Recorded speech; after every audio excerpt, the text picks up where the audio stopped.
नमस्कार, आप देख रहे हैं 4 PM और मैं हूं आपके साथ सिमरन। क्या हुआ जब सीजीपी के मंच पे जबरदस्ती मंच पे चढ़ी पुलिस? कैसे भूख हड़ताल पे बैठे सोनम वांगचुक को जबरन घसीटते हुए उठा ले गई पुलिस और कैसे सोनम वांगचुक को जबरन ले जाने के बाद अभिजीत दीपके ने शुरू किया है अनशन।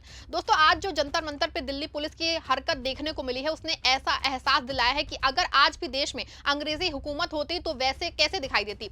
नीट पेपर लीक मामले और शिक्षा सुधारों की मांग को लेकर दिल्ली के जंतर मंतर पे चल रहा शांतिपूर्ण आंदोलन शनिवार तड़के एक बड़े ड्रामे और हंगामे में बदल गया। पिछले 20 दिनों से अनिश्चितकालीन भूख हड़ताल पे बैठे प्रसिद्ध पर्यावरणविद और सामाजिक कार्यकर्ता सोनम वांगचुक को शनिवार तड़के दिल्ली पुलिस जबरन मंच से उठा के अस्पताल ऐसे ले गई जैसे वो कोई आतंकवादी हो। शायद उनके वहां भूखे बैठे रहने से सरकार के पेट में दर्द होने लगा था। आंदोलन के 21वें दिन पुलिस की इस कार्रवाई के बाद प्रदर्शन स्थल पे भारी अराजकता फैल गई। सीजेपी ने छात्रों पे लाठीचार्ज और अभिजीत दीपके को हिरासत में लेने का आरोप लगाया है। बाद में दीपके को छोड़ दिया गया है। प्रदर्शनकारी फिर से जंतर मंतर पे लौट आए हैं। ऐसे में दोस्तों सवाल उठता है कि आखिर रातों रात ऐसा क्या हुआ जिसके बाद पुलिस को जबरन ये कदम उठाना पड़ा। आखिर वो लोग कौन थे जो सादे कपड़ों में जबरदस्ती मंच पे चढ़ गए? आखिर मंच पे सफेद चादर से क्या छुपाने की कोशिश की जा रही थी और कैसे सोनम वांगचुक को जबरन उठाने के बाद अभिजीत दीपके ने न सिर्फ शिक्षा मंत्री के खिलाफ बल्कि अब प्रधानमंत्री मोदी के खिलाफ भी जो मोर्चा खोल दिया है, सब कुछ बताएंगे। दोस्तों, शनिवार तड़के दिल्ली पुलिस के जवान जो हैं वो जंतर मंतर पहुंचते हैं और वांगचुक को मंच से उतार के सीधे अस्पताल ले जाते हैं। लेकिन जिस तरीके से पुलिस उनको जबरन उठा के ले जा रही थी, उससे तो ये कहीं देख के लग नहीं रहा था कि एक मरीज को अस्पताल ले जाया जा रहा है। वीडियो में देखा जा सकता है कि सफेद टी शर्ट पहने कुछ लोग मंच पे जबरदस्ती चढ़ने लगते हैं। उनको कुछ लोग रोकने की कोशिश भी करते हैं, लेकिन वो उनको धक्का मार के जबरदस्ती मंच पे चढ़ जाते हैं और सोनम वांगचुक के आगे एक बड़ा सा सफेद चादर कई लोग लेके खड़े हो जाते हैं ताकि कोई कुछ देख ही ना पाए। इसके बाद ये लोग जबरदस्ती सोनम वांगचुक को उठाते हैं और दिखाने को के लिए उनको जबरदस्ती अस्पताल ले जाया जाता है और दोस्तों उनको एम्बुलेंस में भर के उनको ले जाते हैं। यहाँ आपको ये बता दें कि ये सब प्लानिंग के तहत किया गया था। इससे पहले पुलिस ने घटना स्थल पे लाठीचार्ज भी कर दिया था जिससे कि पुलिस का रास्ता ही साफ हो पाए। धरना स्थल को पूरी तरह खाली करा दिया गया था। हालांकि 2 घंटे बाद प्रदर्शनकारी फिर से जंतर मंतर पहुंच गए हैं। सीजेपी के संस्थापक अभिजीत दीपके ने सोशल मीडिया प्लेटफॉर्म एक्स पे दावा किया है कि दिल्ली पुलिस ने उन्हें झंडे वाला में ही रोक दिया था और प्रदर्शन स्थल पे लौटने नहीं दिया। वहीं मीडिया से बात करते हुए दीपके ने आरोप लगाया है कि दिल्ली पुलिस जंतर मंतर पे क्रैकडाउन करके रही है, लोगों को पीटा जा रहा है और सोनम सर को जबरन ले गया और ये पुलिस नहीं आरएसएस के गुंडे हैं। सुबह 7 बजे जब मैं यहाँ से निकला फ्रेश होने के लिए, तभी पुलिस के गुंडे यहाँ आए, सोनम सर को घसीट कर गाली गलौज करके लेकर गए।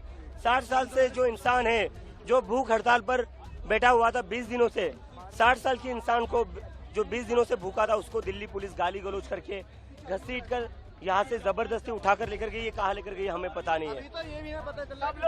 और जब मैं मेरे दोस्त के घर से निकल, जैसे ही मुझे ये खबर मिली, मैं जंतर मंतर आ रहा था, पुलिस वालों ने मुझे भी मारपीट की, मुझे भी सड़कों पर घसीटा और गेट बंद करके मुझे अंदर रखा और कहता है तू जंतर मंतर कैसा जाता है हम देख लेते हैं। मुझे भी दिल्ली पुलिस ने डिटेन कर रखा था, मेरे साथ भी मारपीट की, मुझे भी घसीटा गया रोड पर और यहाँ पर जितने सारे स्टूडेंट्स हैं उनके साथ भी दिल्ली पुलिस ने मारपीट की है। कहाँ पर हो जिसके साथ मारपीट किया गया? आओ,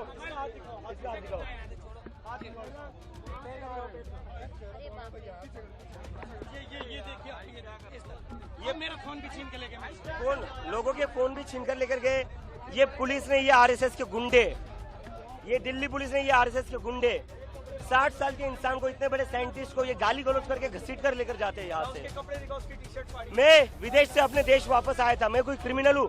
मेरे को इन लोगों ने सड़कों पर घसीटा, मेरे को सड़कों पर मारा इन लोगों ने और जब मैं चिल्ला रहा था मदद के लिए, मेरा मुंह दबाया गया दिल्ली पुलिस के द्वारा और कहते क्यों चिल्ला रहा है तू बहुत चर्बी चढ़ी थी तुम लोगों में, अब दिखाते हम तुम लोगों को हम क्या है। ये दिल्ली पुलिस का रवैया, ये गुंडे है, ये पुलिस ने, ये आरएसएस के गुंडे हैं और ये सोनम सर को कहाँ लेकर गए हमें पता नहीं है। लेकिन आज जो भी हुआ है उससे एक चीज तो साफ हो गई, इस देश में डेमोक्रेसी नहीं है। नरेंद्र मोदी एक तानाशाह है, नरेंद्र मोदी एक तानाशाह है और दिल्ली पुलिस उसकी गुंडागर्दी को आगे बढ़ाती है। ये देश के लिए नहीं है पुलिस, ये पुलिस सिटीजन्स के लिए नहीं है। नरेंद्र मोदी की तानाशाही का जवाब इस देश की जनता को देना होगा। मैं अपील करता हूँ देश भर के लोगों से, जो ये वीडियो देख रहे हैं, सारे लोग सोनम सर के सपोर्ट में आज शांतिपूर्ण प्रोटेस्ट करें। पूरे देश भर में अपने अपने डिस्ट्रिक्ट्स में, अपने अपने एरिया में शांतिपूर्ण प्रोटेस्ट करें। अब हम ये तानाशाही और बर्दाश्त नहीं कर सकते। जो इंसान 20 दिनों से भूखा है, जिसके लिए पूरा देश दुआएं कर रहा था, दिल्ली पुलिस आज उसको गाली गलौज करके घसीट कर लेकर जाती है यहाँ से। ये इंसान है, ये जानवर है, ये लोग ये जानवर है। दिल्ली पुलिस की इस कार्रवाई के बाद अब सवाल ये उठ रहा है कि आखिर रातों रात ऐसा क्या बदल गया जिसके बाद पुलिस को जबरन ये कदम उठाना पड़ा। तो आपको यहाँ बता दें कि पुलिस ने इसकी तैयारी बीती रात ही कर ली थी, जब शुक्रवार को खबर सामने आई कि दिल्ली पुलिस के कमिश्नर को बदल दिया गया है, जिसके बाद सारी स्थिति ही बदल दी गई। वरिष्ठ पत्रकार पंकज झा ने भी एक्स पे पोस्ट करते हुए लिखा कि जंतर मंतर से खबर आ रही है कि सोनम वांगचुक को राम मनोहर लोहिया अस्पताल शिफ्ट कर दिया गया है। उनकी भूख हड़ताल का आज 21वां दिन था। कल ही अनुराग कुमार को दिल्ली का नया पुलिस कमिश्नर बनाया गया है और आज ये सब हो गया है। वहीं इस कार्रवाई को लेकर डीसीपी दिल्ली पुलिस सचिन शर्मा का कहना था कि दिल्ली हाईकोर्ट के आदेश पे सोनम वांगचुक को अस्पताल ले जाया गया है। उपयुक्त सरकार अस्पताल में वो अब डॉक्टरों की निगरानी में है। प्रदर्शनकारियों के लिए क्या स्पॉट को खाली करने की बात की जा रही है? ऑनरेबल हाईकोर्ट के आदेशानुसार और हेल्थ कंडीशंस और मेडिकल एडवाइस के अनुसार श्री सोनम वांगचुक जी को यहाँ से अप्रोप्रिएट गवर्नमेंट हॉस्पिटल जो मच नीडेड मेडिकल इंटरवेंशन है उसके लिए ले जाया गया है और under medical supervision. Thank you. यहाँ पर लोगों को भी जो बाकी लोग हैं। अब देखिए, एक तरफ जहां पुलिस कमिश्नर का तबादला हुआ है, वैसे ही सारी स्थिति बदल गई है। उधर सोनम वांगचुक को जबरन दिल्ली के सफदरगंज अस्पताल में ले जाया गया है। वहीं अभिजीत दीपके ने ऐलान कर दिया है कि जहां वो अब तक धर्मेंद्र प्रधान का इस्तीफा की मांग कर रहे थे, तो वहीं दिल्ली की इस हरकत के बाद, दिल्ली पुलिस की हरकत के बाद अब प्रधानमंत्री मोदी के इस्तीफे की मांग करेंगे। यहाँ पर बहुत सारे एमपी एमएलए आने को तैयार है, यहाँ पर बाहर खड़े हमारे समर्थन में। दिल्ली पुलिस उन्हें आने नहीं दे रही है।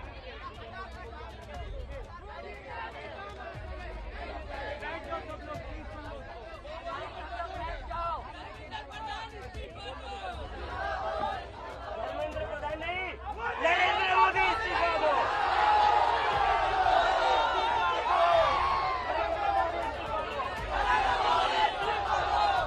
और मैं एक चीज कहना चाहता हूँ, आज तक हम धर्मेंद्र प्रधान का इस्तीफा मांग रहे थे नीट में जिन बच्चों की आत्महत्या हुई उनके जिम्मेदारी के लिए, लेकिन आज जो घिनौनी, आज जो नीच हरकत करी है सरकार ने, अब हम नरेंद्र मोदी का इस्तीफा मांगेंगे। नरेंद्र मोदी का इस्तीफा चाहिए।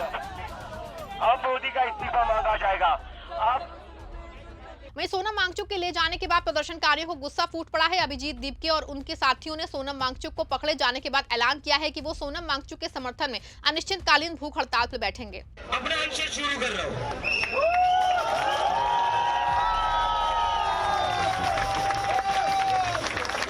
मैं आज से अनशन अपना शुरू कर रहा हूँ।